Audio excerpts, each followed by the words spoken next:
do Pai, do Filho e do Espírito Santo. Amém. O anjo do Senhor anunciou a Maria e ela concebeu do Espírito Santo. Ave Maria, cheia de graça, o Senhor é convosco. Bendita sois vós entre as mulheres, bendito é o fruto do vosso ventre, Jesus. Santa Maria, Mãe de Deus, rogai por nós, pecadores, agora e na hora de nossa morte. Amém. Eis aqui a serva do Senhor, faça-se em mim segundo a vossa palavra. Ave Maria, cheia de graça, o Senhor é convosco. Bendita sois vós entre as mulheres, bendito é o fruto do vosso ventre, Jesus.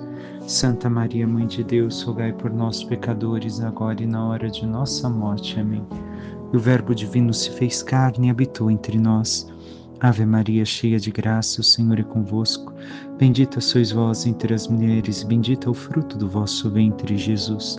Santa Maria, Mãe de Deus, rogai por nós, pecadores, agora e na hora de nossa morte. Amém. Rogai por nós, Santa Mãe de Deus, para que sejamos dignos das promessas de Cristo. Oremos, infundi, Senhor, em nossas almas a vossa graça, como vos pedimos, para que nós, que pela anunciação do anjo, viemos a saber o mistério de vossa encarnação, paixão e morte de cruz, chegamos um dia à glória eterna dos céus, pelo mesmo Cristo, Senhor nosso. Amém. Caríssimo irmão e irmã, hoje, como todos os dias, temos diversos santos a serem celebrados. Aqueles que a liturgia de hoje recorda para nós são São Cirilo, monge, e São Metódio, bispo. Eles que são patronos da Europa, mas também em muitos outros países, em especial da América Latina, e onde se fala a língua espanhola, é o dia dos namorados, dia de São Valentim, mártir. E há dois São Valentim, hoje ao preparar esta homilia, acabei descobrindo. Há um sacerdote e um bispo, ambos do terceiro século, ambos mártires e ambos que ajudaram a casais a se encontrarem e também reatarem o matrimônio. Por isso são intercessores dos namorados, segundo o namoro cristão e o matrimônio cristão. Mas voltemos a Cirilo e Metódio. Estes dois, de língua grega, servindo ao Papa, vão justamente para países novos divulgar a fé. Países que ainda não tinham nem sequer o seu alfabeto. Tanto que em muitos países da Europa do Leste se utiliza justamente o alfabeto cirílico. Por quê?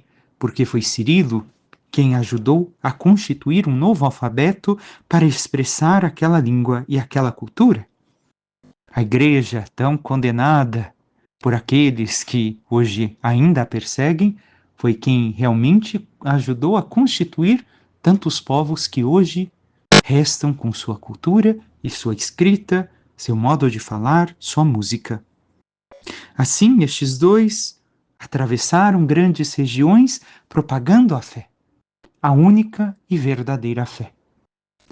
Não propagaram uma fé diferente daquela católica, mas convocaram todos os povos a viver a mesma fé que aqueles povos que já conheciam o Senhor viviam. E isto é o verdadeiro Evangelho. O Evangelho de hoje, festivo por causa, não o que vamos escutar, mas na Europa festivo por causa de ser patrono, justamente Jesus diz: ide e fazei discípulos meus todos os povos. Então assim o fizeram. Um morreu em Roma, não conseguiu voltar novamente para terminar a sua missão na Europa do Leste.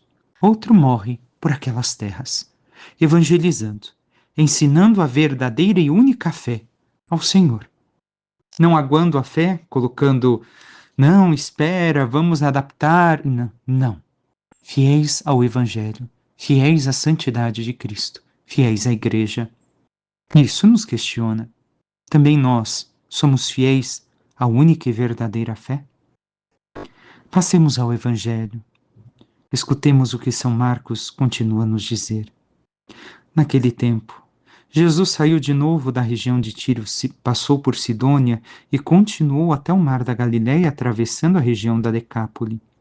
Trouxeram então um homem surdo que falava com dificuldade e pediram que Jesus lhe impusesse a mão. Jesus afastou-se com o homem para fora da multidão. Em seguida colocou os dedos nos seus ouvidos, cuspiu e com a saliva tocou a língua dele. Olhando para o céu, suspirou e disse: Efata, que quer dizer abre-te. Imediatamente seus ouvidos se abriram, sua língua se soltou e ele começou a falar sem dificuldade. Jesus recomendou com insistência que não contassem a ninguém. Mas quanto mais ele recomendava, mais eles divulgavam. Muito impressionados diziam: Ele tem feito bem todas as coisas. Aos surdos faz ouvir e aos mudos falar. Palavra da salvação, glória a vós, Senhor. Ouvimos hoje no Evangelho a cura do surdo-mudo. E, fora este fato que verdadeiramente aconteceu, o que o Senhor tem a dizer e ensinar para nossas vidas? Recordemos, Jesus agora está justamente numa região pagã. Voltou para aquele lugar, proximidade daquele lugar onde aquele homem foi exorcizado. Recordamos? Aquele homem estava perto da Decápole, foi anunciar na Decápole a missão de Jesus.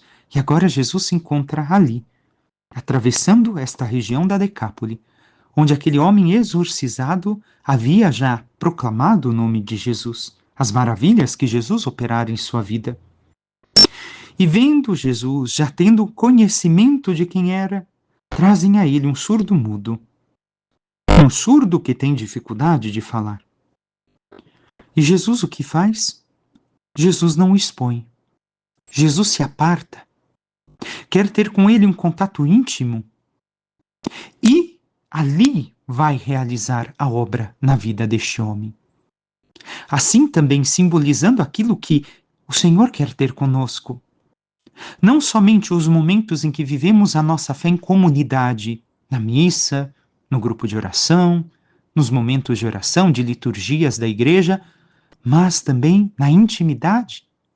É ali que ele quer realizar grandes obras. É ali que ele quer também nos tocar profundamente, onde nós estejamos a sós com ele e ele possa falar conosco. Mas, Padre, eu não escuto, não consigo escutar. Recordemos, ele falará conosco na medida em que nós também nos abrirmos. Não será uma voz como a minha a falar convosco, pode até ser, mas será a inspiração do Espírito Santo no coração e na nossa mente, nos levando a compreender os seus desígnios de amor. Jesus quer afastar-se da multidão conosco, quer nos tirar dos ruídos onde vivemos. E isso quer dizer não somente fisicamente, mas de onde estamos presentes.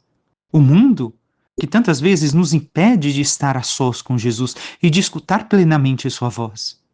Por mais que este homem seja surdo-mudo e, portanto, não escutava, mas o mundo nos ensurdece. O mundo nos impede de escutar verdadeiramente a voz de Deus, porque entramos em contato com Ele e, assim expostos a tantas coisas que o mundo nos oferece, não somos capazes de escutar a Jesus. E temos tido este tempo de estar a sós com o Senhor no dia a dia, na oração, diante do sacramento, do Santíssimo Sacramento, quando podemos, ou no nosso momento de oração íntima em nossas casas, dia após dia. E assim, Jesus, se afastando, o que faz? Colocou os dedos nos ouvidos, cuspiu e com a saliva tocou a língua dele. Devemos de ver que, para muitos judeus, para o povo, a saliva tem um pouco do espírito, da alma.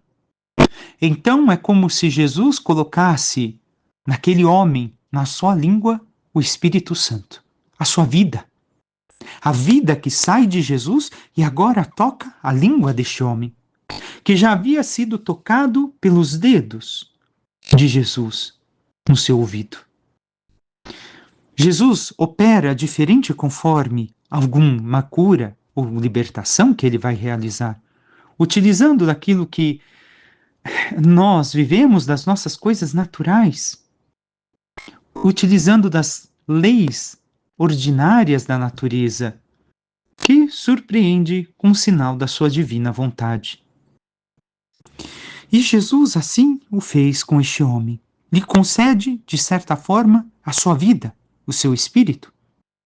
E diz, Efata, que quer dizer, abre-te.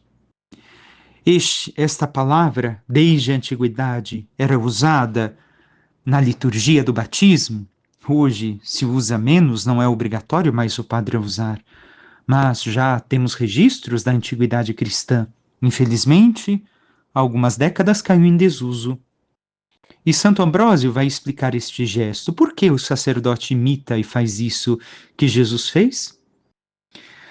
Toca os ouvidos para que te abram à explicação e ao sermão do sacerdote. Abre, pois, os ouvidos e recebe o bom odor da vida eterna, inalada em vós, por meio dos sacramentos. Isto vos explicamos na celebração e na cerimônia de abertura, quando se diz éfeta, que quer dizer abre-te. Jesus assim abre o homem para a vida eterna. Ao dar o seu espírito, ao toque com a saliva na língua do homem, lhe concede o Espírito Santo para que proclame as coisas do alto, a experiência do alto. A escuta, a primeira coisa que este homem escutou foi Jesus. E, de escutar Jesus, ele deve proclamar também a mesma vida e divindade que Jesus colocou em seus ouvidos, a fé. E nós, nesta experiência de fé que temos com o Senhor, temos realizado esta obra? Porque o Senhor quer realizar isso em cada um de nós. Esse gesto, este fato que ocorreu, desta cura específica, deve de acontecer em nossas vidas. Mas nós temos correspondido ao Senhor? Temos assim realizado, escutado e proclamado o que o Senhor nos pede, saindo da nossa surdez e saindo da nossa mudez? Porque falar das coisas deste reino, deste mundo, qualquer um pode falar. Mas e da vida eterna? E da experiência de Deus? E do toque que Deus realizou em nós? Imediatamente se abriram os ouvidos e a língua dele se soltou e ele começou a falar sem dificuldade. E aqui se apresenta, é a terceira vez de quatro vezes neste evangelho que Jesus pede que não se divulgue o fato. Por quê? Mas estes mesmos sinais ele vai divulgar para os discípulos de João Batista para dizer que é ele o Messias. Mas por que Jesus faz isso? Para que o silêncio possa recordar que o que Jesus queria é que se entendesse sua missão de Messias à luz da cruz. Mas também para que nós compreendemos e olhemos a partir deste fato, se esses que não foram enviados para proclamar aquilo que o Senhor realizou o fizeram, quanto mais nós que fomos enviados a anunciar as obras do Senhor, devemos de com muita alegria proclamar, sem preguiça. Nós que fomos ordenados pelo Senhor a anunciar o reino dos céus, o temos feito?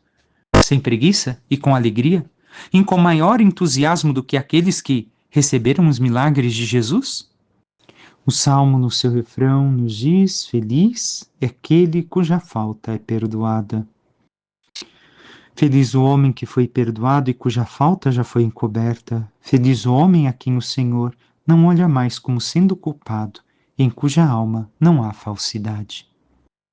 Nós temos esta felicidade em nós, de reconhecer o perdão de nossos pecados e de evitarmos assim a falsidade, vivendo cada vez mais a proposta de vida que o Senhor nos oferece? Passemos à primeira leitura. Hoje começa o relato da tentação e do primeiro pecado. Devemos de ter presente alguns fatos antes da leitura diante de nós. A Bíblia quer nos mostrar que a origem do mal, de todos os males que a humanidade padece, especialmente a morte, não vem de Deus. Deus criou o homem para que vivesse feliz na amizade com ele, não no pecado. O homem que quebrou o mandamento divino destruiu assim a sua felicidade, para a qual foi criado, e a sua harmonia com Deus, consigo mesmo e com a criação, como vamos escutar ao longo do texto que vamos meditar.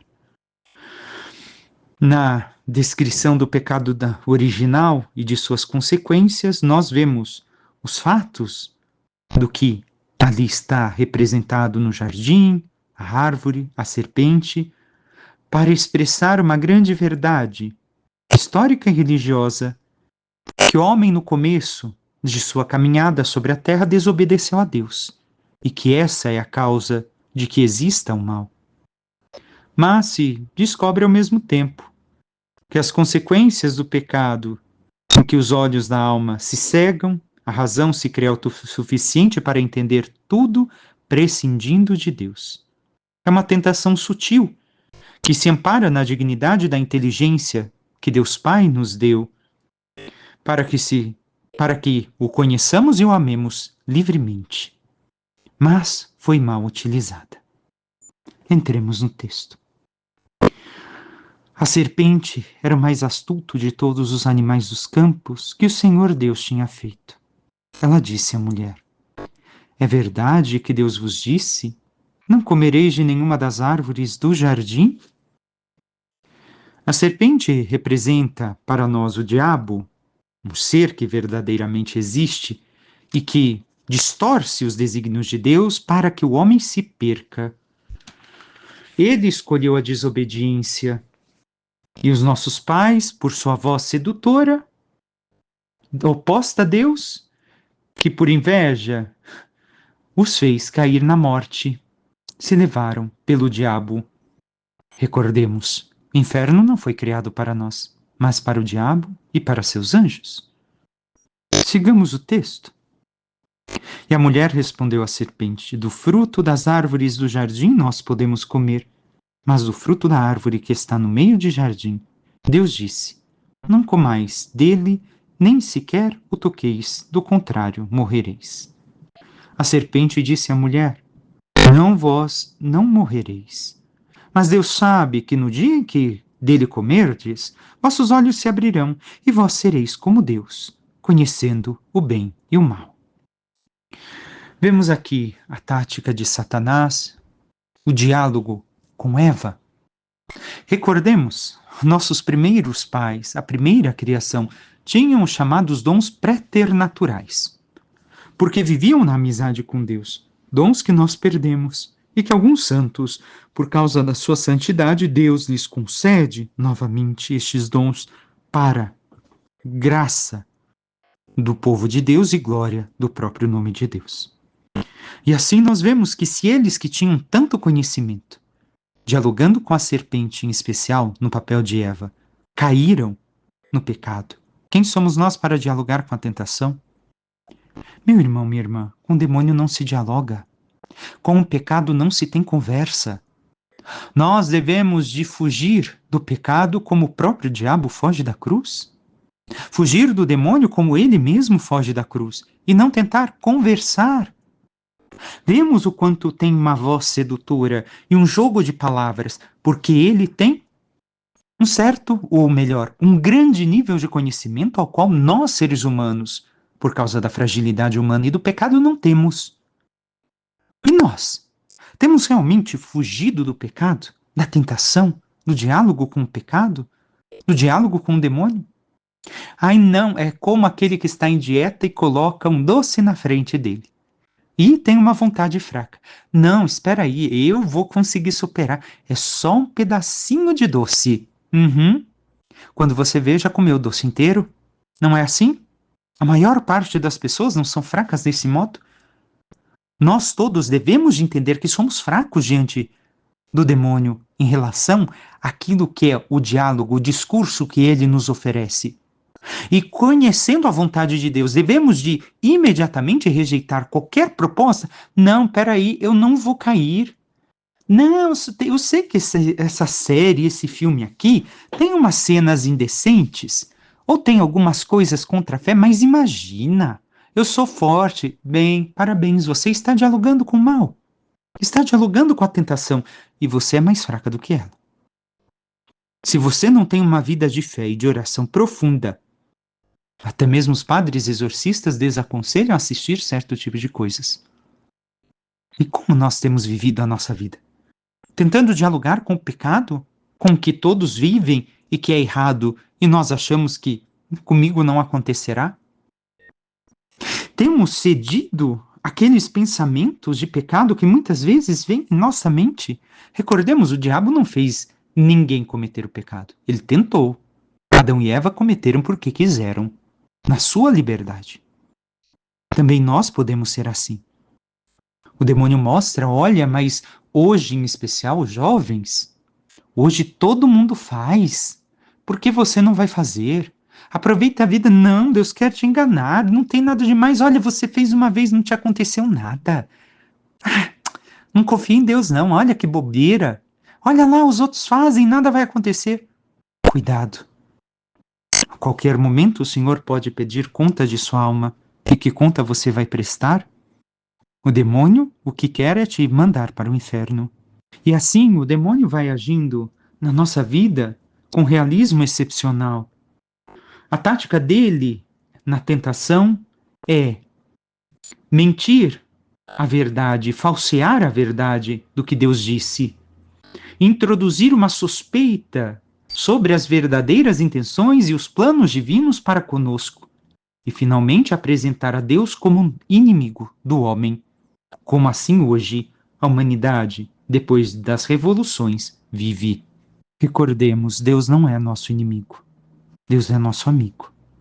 E nós, se vivemos tudo aquilo que Ele nos ensina, estamos no caminho da amizade com Deus. Não acreditemos no demônio. Busquemos ser fiéis ao Senhor. E a nossa vida realmente encontrará felicidade. Sigamos o texto. A mulher viu que seria bom comer da árvore, e pois era atraente para os olhos e desejável para obter o conhecimento. E colheu um fruto. Comeu e deu também ao marido que estava com ela, e ele comeu. Então os olhos dos dois se abriram, e vendo que estavam nus, teceram tangas para si com folhas de figueira. Quando ouviram a voz do Senhor Deus, que passeava pelo jardim à brisa da tarde, Adão e sua mulher esconderam-se do Senhor Deus no meio das árvores do jardim. E se encerra aqui hoje o texto. Nós vemos que, desta forma, ambos, o homem e a mulher, desobedeceram o mandato de Deus. Gênesis não fala de uma maçã, mas de um fruto misterioso que tem um valor simbólico. E o pecado de Adão e Eva foi o da desobediência. Vemos que, ao falar do fruto, Eva viu que era belo e que era bom para adquirir conhecimento. Qual é o problema desse fruto? O homem e a mulher, ao desobedecerem a Deus, colocaram a si próprios como valor supremo de todas as coisas e relativizaram aquilo que é a verdade em Deus. Como hoje a humanidade também, talvez, cada um de nós façamos isso e fazemos ao pecar, hein? Cada pecado que cometemos é a nossa soberba agindo, e é isso que fazemos em nossas vidas. Nós não queremos justificar, espera, eu não sou forte, eu sou fraco, é que isso aconteceu na minha vida, a minha história. Não temos que justificar. Conhecendo a vontade de Deus, devemos de aprender como realizá-la em nossas vidas para realmente encontrarmos a felicidade. Recordemos, nunca seremos um igual ao outro. Como todos os santos são variados entre si e todos viveram a santidade que Deus lhes chamara, assim também será conosco. Mas temos nos empenhado em ouvir a voz de Deus ou em ouvir a voz do inimigo. Devemos de compreender que a desobediência significa passar aquele limite que permanece insuperável para a vontade e a liberdade do homem como ser criado. O homem não pode decidir por si mesmo o que é bom e o que é mal. Não pode conhecer o bem e o mal como se fosse Deus. Se no mundo criado Deus é a fonte primeira e suprema para decidir sobre o bem e o mal, mediante a íntima verdade do ser, que é reflexo do Verbo, o Filho eterno de Deus consubstancial ao Pai. Ao homem criado, à imagem de Deus, o Espírito Santo dá como dom a consciência para que a imagem possa refletir fielmente nela seu modelo, que é a sabedoria e lei eterna, fonte da ordem moral, no homem e no mundo, e em todo o mundo. E vemos as consequências, os primeiros efeitos do pecado original. O homem e a mulher que conheceram agora o mal e o projetam, antes de nada, ao que é mais próprio e imediato do homem, seus próprios corpos. Se rompeu a harmonia interior que existia e surgiu a concupiscência da carne. Se rompe ao mesmo tempo a amizade com Deus. E o homem foge de sua presença para não ser visto na sua realidade nu, como se o Criador não conhecesse. Se rompe também a harmonia entre o homem e a mulher, como vamos ver no que segue do texto, nos próximos dias. E aqui cabe questionar: também nós queremos nos esconder de Deus? Porque queremos julgar o que é o bem e o mal? Não somos nós que determinamos. Deus é o sumo bem e é dele que podemos fazer a acepção do que é o bem e do que é o mal. E assim viver a santidade que ele nos pede. Peçamos à Santíssima Virgem Maria, nossa mãe, que interceda por cada um de nós e nos ajude a viver a intimidade com o Senhor, para que possamos ter nestes momentos de intimidade o seu toque, a abertura de nossos ouvidos, de nosso coração, de nossos lábios, para viver esta intimidade com Ele, este amor verdadeiro com Ele. E amando-o cada vez mais, e vivendo cada vez mais aquilo que Ele nos pede, anunciando suas maravilhas, possamos ser sempre fiéis aos seus ensinamentos e um dia possamos merecer a glória dos céus. Louvado seja nosso Senhor Jesus Cristo, para que sempre seja louvado. Por intercessão da Santíssima Virgem Maria, de todos os santos e anjos de Deus, desça sobre vós, vossas famílias e tudo que vos pertence, a bênção do Deus Todo-Poderoso, Pai e Filho e Espírito Santo. Amém. Um excelente dia a todos.